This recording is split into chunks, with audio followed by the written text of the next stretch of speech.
तो 2022 का financial year and होने वाला है और फाइनेंशियल ईयर के एंड होने से पहले ऐसे क्या क्या स्टेप्स हम लोग ले सकते हैं अपना टैक्स बचाने से पहले जानेंगे इस वीडियो में। तो इस वीडियो में मैं सारे स्टेप्स नहीं बताऊंगा जो कि काफ़ी ऑब्वियस हैं और शायद आपको पता भी होंगे। बस मैं कुछ उन स्टेप्स के बारे में बताऊंगा जो कि थोड़े लेस नोन है और जो कि शायद आपने अभी तक ना की हो, तो 31 मार्च से पहले पहले उनका करना ज़रूरी है। तो फर्स्ट है एनपीएस।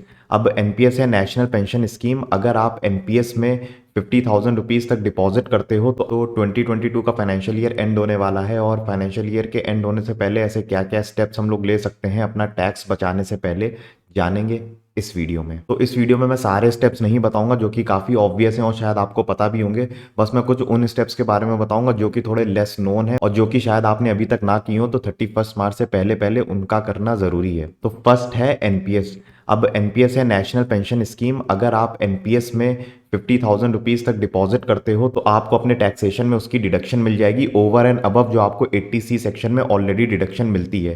तो इसका मतलब 80C सेक्शन में अगर आपको 1.5 लाख की डिडक्शन मिल रही है और उसके बाद भी आपका टैक्स बन रहा है तो आपको एक एनपीएस अकाउंट जरूर खोल लेना। इसमें जो भी पैसा आप डालोगे वो लॉक इन हो जाएगा 60 ईयर्स तक के लिए, मतलब आपके रिटायरमेंट तक वो लॉक इन पे चला जाएगा। अब कुछ केसेस में निकल भी सकता है एनपीएस अकाउंट से पैसा, लेकिन वो कुछ स्पेसिफिक केसेस होते हैं, कुछ इमरजेंसीज टाइप के केसेस होते हैं, बट इन जनरल आप यही मान के चलो कि आपने एनपीएस में अगर डिपॉजिट कर दिया तो वो लॉक इन हो जाएगा आपके रिटायरमेंट तक। तो बस एक यही इसका ड्रॉबैक है। तो अगर आपको एनपीएस के थ्रू अपना टैक्स बचाना है तो आप उसका अकाउंट 31 मार्च से पहले पहले ओपन करा लीजिए, जो कि जिसका प्रोसेस बहुत ही सिंपल है, ऑनलाइन बहुत आसानी से ओपन हो जाएगा और उसमें 50,000 रुपीज़ डिपॉजिट कर दीजिए। अब सेकंड लेके चलते हैं एटीसी के इन्वेस्टमेंट। अब एटीसी के इन्वेस्टमेंट तो हम सभी को पता होंगे, लेकिन कौन सा तरीका बेस्ट है एटीसी में इन्वेस्ट करने का ये शायद किसी को ना पता हो। तो इसके लिए एक चार्ट पे चलते हैं और मैं आपको एक्सप्लेन करता हूँ कि कौन सा तरीका बेस्ट है। तो इस चार्ट में आप लोग देख सकते हो कि कई सारे तरीके हैं एटीसी में 1.5 लाख रुपए की डिडक्शन लेने के, लेकिन इसमें बेस्ट तरीका कौन सा है?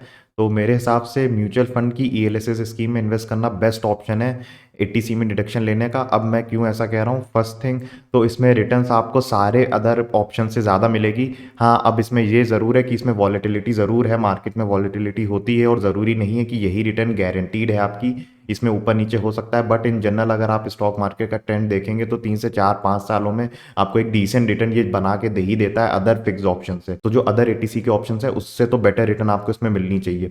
सेकंड बेनिफिट जो इसका है, इसका लॉक इन पीरियड सारे ऑप्शंस में से सबसे कम है, केवल 3 साल का इसमें लॉक इन पीरियड है।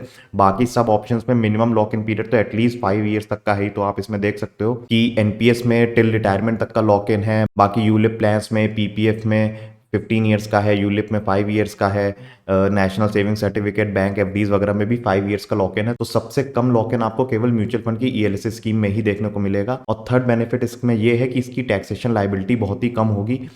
कहने का मतलब ये है कि आपको चाहे जितना भी गेन हो जाए इसकी टैक्सेशन लाइबिलिटी 10% तक ही फिक्स है।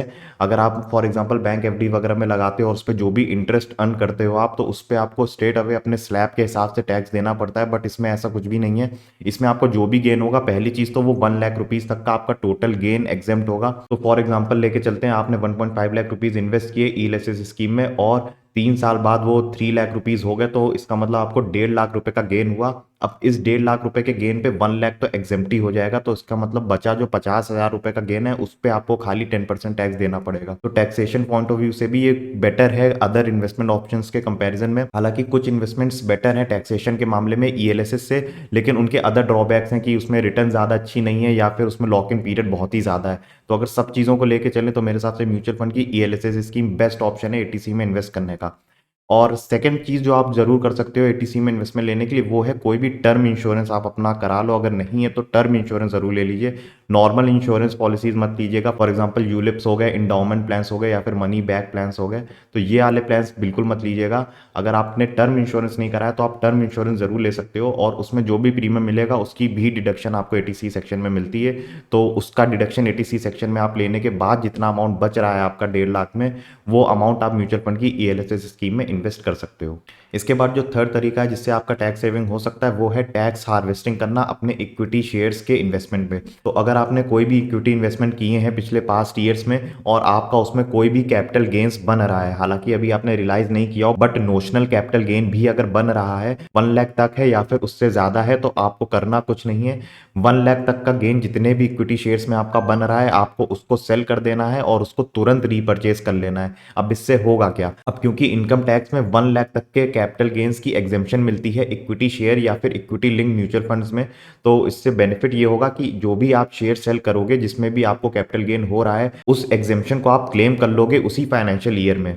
और रीपर्चेज करने से ये फायदा होगा कि आपको जितना भी गेन हुआ, तो फॉर एग्जांपल लेके चलते हैं आपने 1 लाख रुपीस के शेयर खरीदे थे जो कि ईयर एंड तक आते आते 2 लाख रुपीस के हो गए। तो आपको करना कुछ नहीं है, आपको 2 लाख रुपीस के अपने शेयर तुरंत सेल करके तुरंत ही उनको परचेज कर लेना है। तो उससे आपका प्रॉफिट एंड लॉस पे ज्यादा फर्क नहीं आएगा। लेकिन जो आपको 1 लाख रुपीस का गेन हुआ है वो आप एग्जेम्पशन के तौर पे क्लेम कर लोगे, और नेक्स्ट ईयर जो आपकी परचेज कॉस्ट जोड़ी जाएगी वो 2 लाख जोड़ी जाएगी, ना कि 1 लाख।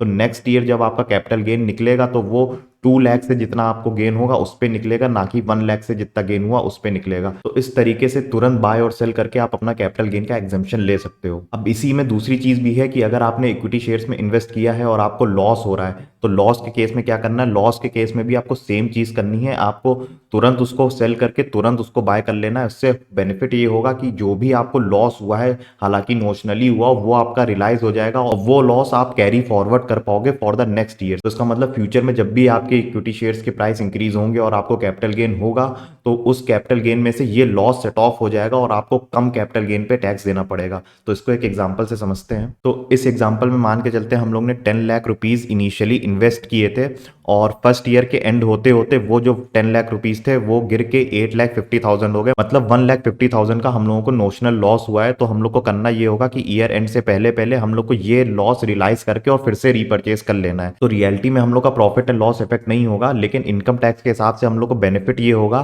कि ये जो 1.5 लाख रुपए हम लोग ने रियलाइज कर लिए, इस ये लॉस हम लोग कैरी फॉरवर्ड कर पाएंगे अगले फाइनेंशियल ईयर में। तो अब इस लॉस को कैरी फॉरवर्ड करने से फायदा क्या होगा, तो नेक्स्ट ईयर चलते हैं इसके लिए। तो अब मान के चलते हैं सेकंड ईयर के एंड में आपका ये 10 लाख का इन्वेस्टमेंट 12 लाख रुपीज में हो गया है। तो अब इस केस में आपको 2 लाख रुपीज का गेन हो रहा है मोटा मोटा। बट अगर आप इसको सेल करोगे तो आपको 2 लाख रुपीज पे जो गेन हो रहा है उसमें 1 लाख ही खाली एग्जाम्प्ट होगा, और जो बचा 1 लाख है उस पर आपको 10% के हिसाब से टैक्स देना पड़ेगा।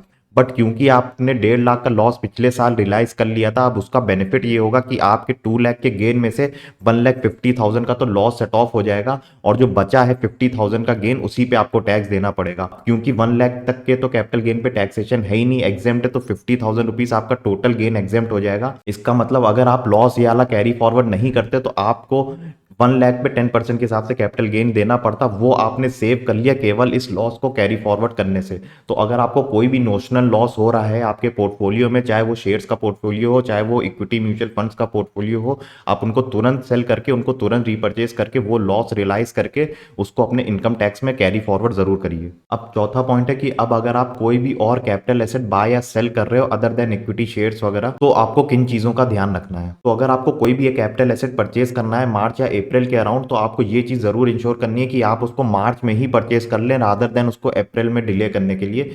इससे बेनिफिट ये होगा कि अगर आप मार्च में परचेज कर लेते हैं वो कैपिटल एसेट, तो जो इंडेक्सेशन का बेनिफिट मिलता है हम लोगों को कैपिटल गेन्स में, वो आपको मार्च के फाइनेंशियल ईयर का भी मिल जाएगा। बट अगर आप अप्रैल में उस चीज को परचेज करोगे तो आपको पिछले साल का इंडेक्सेशन का बेनिफिट नहीं मिलेगा।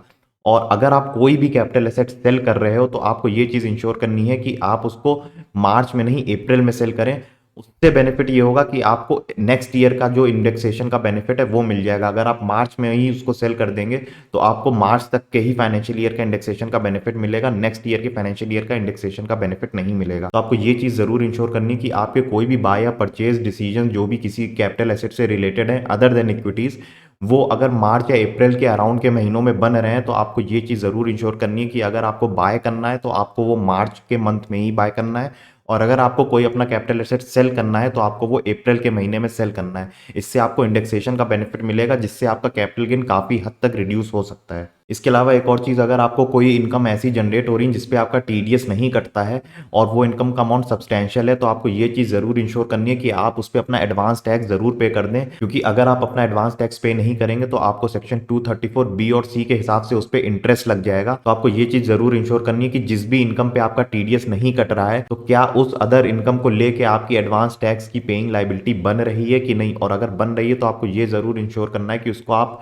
टाइमली पे कर दें। अब ये सीनियर सिटीजन्स के लिए ये क्लॉज एप्लीकेबल नहीं होगा अगर वो सैलरीड है तो इसमें एग्जेम्पशन दे रखा है गवर्नमेंट ने सीनियर सिटीजन्स को जो कि सैलरीड हैं या फिर जो कि पेंशनर्स हैं, उन पे ये क्लॉज एप्लीकेबल नहीं होगा। इसका मतलब उन पे इंटरेस्ट नहीं लगता अगर वो एडवांस टैक्स पे नहीं करते। बट अगर आप सीनियर सिटीजन नहीं हो या सीनियर सिटीजन हो बट सैलरीड या पेंशनर नहीं हो और किसी थ्रू और किसी सोर्स से आपकी इनकम आती है तो आपको एडवांस टैक्स जरूर पे करना है अपना इंटरेस्ट अवॉइड करने के लिए। तो यही कुछ स्टेप्स है जिससे आप अपना टैक्स सेव कर सकते हो 31 मार्च से पहले पहले। हालांकि और भी कई तरीके हैं अपना इनकम टैक्स सेव करने के, मैंने इस वीडियो में केवल 4 ही कवर किए हैं क्योंकि मेरे को पर्सनली लगता है ये 4 स्टेप्स बहुत लोग जनरली अवॉइड कर देते हैं। बाकी सब तो हम लोग को पता ही रहता है मोटा मोटा तौर पे, लेकिन ये 4 स्टेप्स जनरली लोगों को नहीं पता रहते, इसलिए मैंने सोचा इनको ही कवर करें। तो ये जो मैंने जितने भी स्टेप्स बताए, अगर इनसे आप कुछ भी टैक्स बचा लेते हो तो ये बहुत ही अच्छी बात होगी। लेकिन आपको ये चीज़ ज़रूर इंश्योर करनी कि ये सारे स्टेप्स जो मैंने बताए ये आपको 31 मार्च से पहले पहले ही करने हैं। अगर आपको ये वीडियो हेल्पफुल लगा हो, आपको इससे कोई भी इंसाइट्स अच्छे मिले हो, तो आप इस वीडियो को लाइक ज़रूर कर देना।